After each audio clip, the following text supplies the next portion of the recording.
We acknowledge the First Nations people as the traditional custodians of the land we are on today. We acknowledge and pay respect to all elders past, present and emerging.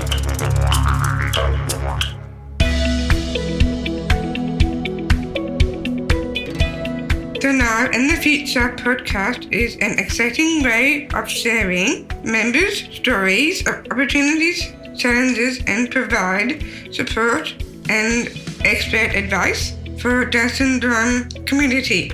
Down syndrome Queensland's vision is to support, advocate for, empower people with Down syndrome to take their rightful places as valuable and contributing members of their community both now and into the future.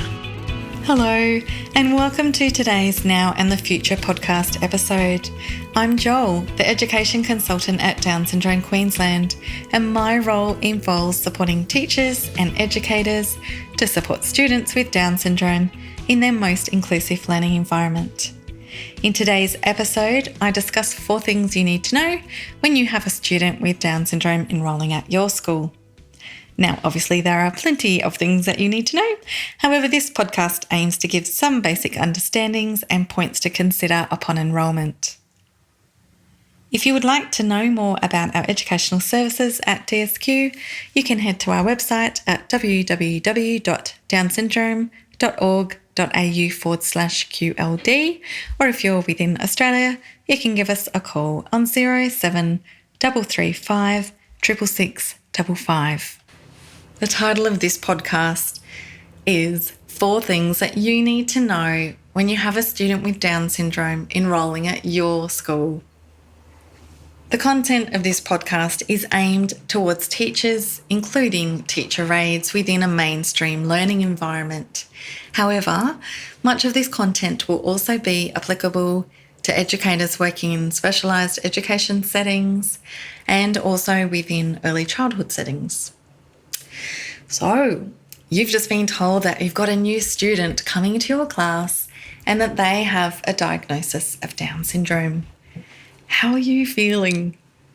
I know as an educator myself, when I would find out that I was going to have a new student that had a diagnosis or a disability, I would feel apprehensive and sometimes a little bit fearful. And I think that is completely normal. Us teachers, we strive to do well.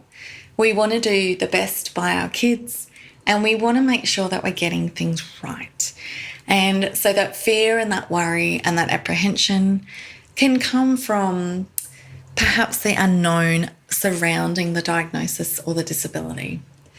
So what I want to do today is to take you through 4 things that will hopefully diminish that fear and that apprehension and make you feel a little bit more comfortable as you navigate this educational journey with your student who has a diagnosis of Down syndrome. So the first thing that I want you to know is that you are not alone. There are plenty of educators right across this state and across this nation who are currently teaching a student with Down syndrome in a mainstream learning environment. You are definitely not alone. In my role as Education Consultant at Down Syndrome Queensland, one of the very first comments or statements that a lot of educators make to me is this. They will say, "I've never taught a student with Down syndrome before." And they're really worried and they really feel like they are the only educator on earth that has never taught a student with Down syndrome before. And I have to reassure them that our population of people with Down syndrome in Australia isn't huge, so most educators haven't taught someone with Down syndrome before. Despite Down syndrome being the most common chromosomal condition in the world, the actual population size is still not overly significant, particularly compared to other disabilities or diagnoses. So you are definitely not alone. You're not alone in your worries and you're not alone in perhaps the apprehension that you're feeling. And you're also not alone in being an educator of someone with Down syndrome, even though many educators have not taught someone with Down syndrome. What we like to say, or what we like to see, or both, is that our schools are equitably loaded. So we shouldn't walk into a mainstream school that has a lot of students with Down syndrome in it. The percentage of students with Down syndrome should reflect really the percentage of people with Down syndrome in community, because our schools are really mini communities and they are reflections of our community. Sometimes what happens is that when schools do things well, when it comes to disability, they become known as what we call a lighthouse school, where they then tend to attract a lot of students with that same disability to the school. So when I go into a school and say the school has about 700 students in it, then I should really only see 1, maybe 2 students with Down syndrome in that school. So the conception rate for Down syndrome is around 600 to 700. So that's really what we should see in our schools. Because a lot of educators also get a little bit freaked out that the student that they have with Down syndrome is the only student with Down syndrome in that school. So you are definitely not alone.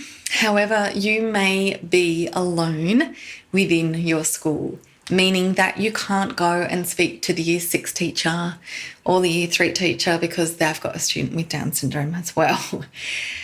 So this is where it's important to make sure that you're connected not only to us as in Down Syndrome Queensland, but also try and connect nationally where you can with other educators, with other professional networks, so that you can feel really well supported. I will let you know that in 2022, DSQ will be launching a brand new professional teaching cluster, which is for Queensland teachers who have a student with Down syndrome in their class for 2022. And it's a place where an online space that we can come together a few times over the year and share content and stories and ask questions and also reflect on our successes. So what's the second thing that you need to know? Well, if you've met one person with Down syndrome, you've met one person with Down syndrome, and this is applicable within the educational setting. If you have had a student with Down syndrome, then you've had one student with Down syndrome, and the next student with Down syndrome that comes along is going to be completely different. It's really important that we understand that the diversity that exists within the neurotypical population is the same diversity that exists amongst people with a disability, including people with Down syndrome.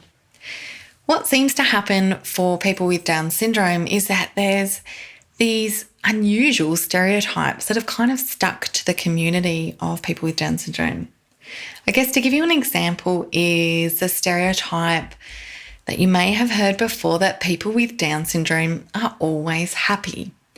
Now, I have a bit of a running joke since I have a child with Down syndrome that if I had $1 for every time I heard that, I might not be a millionaire, but I'd be well into the hundreds, if not thousands of dollars here. I don't know why this is a stereotype that's come about, nor why it's stuck. My daughter certainly isn't happy all the time. I'm certainly not happy all the time, and people with Down syndrome that I know are certainly not happy all the time. But it's stereotypes like these that we've heard over the years that tend to influence our perception and our understanding of the diagnosis, and they go against actually knowing and finding out about the person that we have with Down syndrome in our lives. One of the most effective learning and teaching principles is to know your learner. And that is completely the same. It's relevant and vital that when you have a student with Down syndrome, you get to know them as a learner. And part of that is knowing them as a person. At the beginning of the year, it's always great to find out about all of your students. what do they like to eat? Do they have a brother or sister? How do they like to use their spare time? Do they have any hobbies or sports that they do? What do they like the classroom to be like when they enter at the beginning of the day? Where do they like to venture off to at lunchtime? And these are questions that are also really important when you have a student with Down syndrome. It's all about knowing your learner, and at this time, it's about putting the diagnosis aside and just focusing on the student. Now, the challenge may be here that the student might not be able to provide you with verbal responses to your questions. So not only do you need to have a really great relationship with your student with Down syndrome, but also with their family members. This is really helpful when it comes to communication. It's great to have a preferred method of communication between you and the parents or the family members. And it's also wonderful to have a preferred method of communication for the student. How are they going to communicate in your classroom? And if you were doing this finding out about you activity at the beginning of the year, how can they provide their responses if they're unable to provide them verbally? They may provide them through photos, a slideshow, pointing to pictures, maybe even some short videos of things. But this is when it is really important to set up those relationships at the beginning of the year with your parents so that this kind of information can flow easily between school and home. So you need to know your learner, but you also do need to know about the diagnosis. And this is where it's important to connect in with associations such as us here at Down Syndrome Queensland, and it can also be connecting with the students, allied health professionals, therapists and doctors, if the family members and parents are okay with this. One word of caution here, though, is that a lot of our students with Down syndrome are NDIS participants. Sometimes the NDIS reports written by allied health professionals really don't paint our students with Down syndrome in the most positive light. They're very deficit written in order to gain funding. So it's always wonderful if you do get a report like that to be able to have the chance to be able to speak with the allied health professional as well to get some context of what that actually looks like for your student in the classroom. So know your learner and also know about the diagnosis, because if you've met one person with Down syndrome, you've met one person with Down syndrome. So what's the third thing that you need to know? The third thing, sadly, is that there is no magic wand. And I hate to break it to you. I would love, as part of my role as education consultant at Down Syndrome Queensland, to have a magic wand sometimes, to be able to go in and solve some of the challenges and difficulties that are happening within schools. But sadly, such is life, we don't have a magic wand for any of our students. And that can, almost come as a surprise to some of us. We're really hoping that at those troublesome times and those difficult times, there's just a known strategy or a known set of strategies that are absolutely going to be working when they're implemented. So what I say to you here is that it's really important to be what I call a risk-taking, mistake-making school. To have the confidence and the guts to get out there and just give things a go, just as you do with any students in your classroom. And I guess from this, I want you to know that you have permission when things aren't going great to just pause, to just backtrack a bit, to speak to someone, to strategize, and to implement something new. You don't have to keep going down the same path when something is really not going well. But it is also important, if you do implement a new strategy, to obviously be consistent in your rollout of it, but to give it a go for a few weeks, because we know that things can take time to change. And what's the last thing that we need to know? Well, the last thing that you need to know is there will be academic gaps.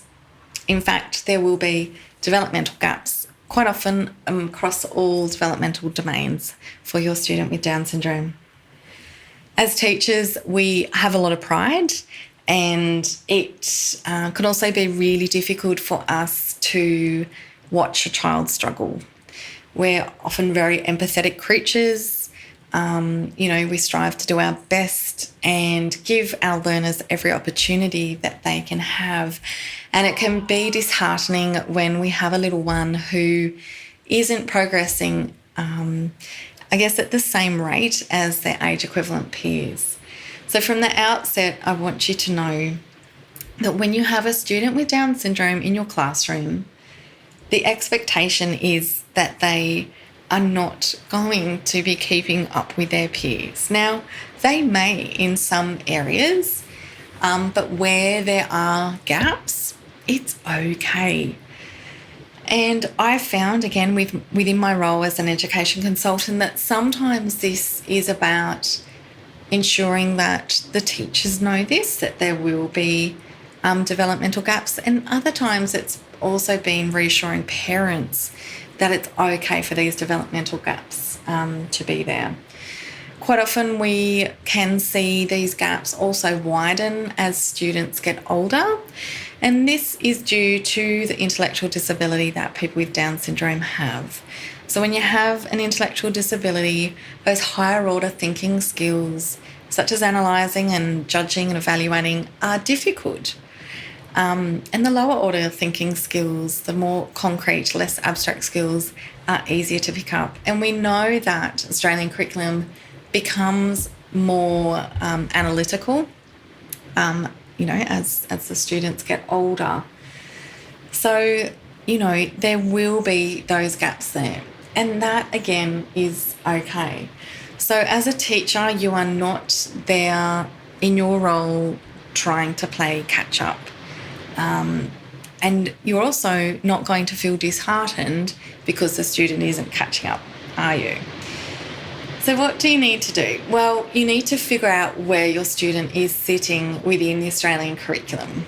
And for some of our students, that can be a highly individualised curriculum using the general capabilities. For other students, it may just be aspects of the achievement standard coupled with the general capabilities. Students with Down syndrome can quite often be working at a different year level juncture, and that's where it's really great with the Australian curriculum because it's so nested developmentally, so you can come down year levels and find the content that is applicable to your student. So what we don't want is the student working on something that is completely different to the rest of the class. We want them to be working on similar, same conceptual knowledge at a less complex level. And we want them to be, we want to be planning for progression at their own rate. So I see within my role at DSQ, when I'm out in schools, I see children, students at all different year level junctures in their learning, and I see all different rates of progression. So some students will take a much longer time to progress, but so long as there is individual progression and celebrating those successes as we go, then that's okay. I do want you to know that although it can be challenging to be planning and understanding how to, modify curriculum, how to have a student in your class that's, at a very different year level juncture compared to your other students, by having a student with Down syndrome in your class, you will become a better teacher. Your pedagogical growth will be amazing. And I can guarantee you at the end of the year, even if it's been a really difficult year, you will look back and you will be able to see the growth that you've had and the new tools and strategies that you're able to add to your education toolkit. So hang in there. Those gaps are normal. There will be gaps. We just need to accept them as we accept the student and we accept their diagnosis. So I thought today we'd finish off with a little interview with a very special little person that I know quite well, and her name is Josie. So Josie is my youngest child, and Josie has a diagnosis of Down syndrome, and she attends a mainstream school here in Brisbane after we've recently shifted from Hervey Bay. So I thought it would be fun to maybe have a little talk about school with my own child. Thank you, Josie, for coming in today to talk to Mum. Yeah. So you've moved to a new school recently. Yeah. And can you tell everybody what grade you're in? You too. Year 2, that's right. I'm just 2B. 2B is your class, that's right. And do you enjoy your new school? Yeah, doing my new school. Yeah. It took a little while to settle in, didn't it? It's taking a while ago. Yeah, it has taken a little while because everything's new. The teachers are new, the school's new and everything, but it's been really good, hasn't it? Yeah. Can you tell me what you enjoy at school? I enjoy is maths. You enjoy maths. What is maths? What's maths about? The maths is about numbers. It is about numbers, that's right. What kind of numbers do you like? I like 100, tens, and ones. You do like doing hundreds, tens and ones, don't you? Yeah. Excellent. Do you enjoy reading? Yeah. You're a good reader, aren't you? You've worked hard on your reading. And what about writing? Yeah. Do you really like writing? I do like writing. Sometimes it's a bit of a struggle to get some homework done when there's writing, but we're getting there. Yeah.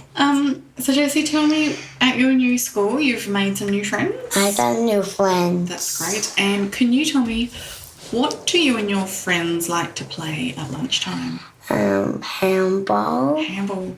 You're pretty good at handball, hey? Yeah. I'm still very good at handball as my friends. Yeah, I know you're good at handball because I've played against you before. Yeah. Very good. And who helps you with your learning at school? I'm learning about this girl is... No, who helps you? Oh, Miss Newman. Yeah. And is Miss Newman your teacher? Yeah. Do you have more than one teacher? I got Dr. Jones and Miss Newman. You've got Dr. Jones and Miss Newman. You've got 2 teachers, haven't you? Yeah. Josie has a job share situation at school. Yeah. Is there anything else you'd like to tell us about your school? I like to talk about school is numbers. You are a bit fixated on numbers at the moment. Yeah, but I like school is school's the best. It's the best, is it? Yeah. Yeah. It's quite funny because where your mummy works, Josie, is right next to your school, isn't it? Yeah, on my playground. Right next to your playground. So sometimes I have a little bit of a sticky pick at you at lunchtime. Yeah. And you are always playing beautifully. Yeah. Yeah, it's great to see. All right, Josie, thank you so much for talking to your mum. You're welcome, Mommy. I love you. Oh, I love you too. You have been listening to the Now and the Future podcast. For more information about this episode and many other topics relate to Down syndrome, Please visit the Down Syndrome Queensland website at downsyndrome.org.au/QLD. Down Syndrome Queensland, supporting people with Down syndrome now and into their future.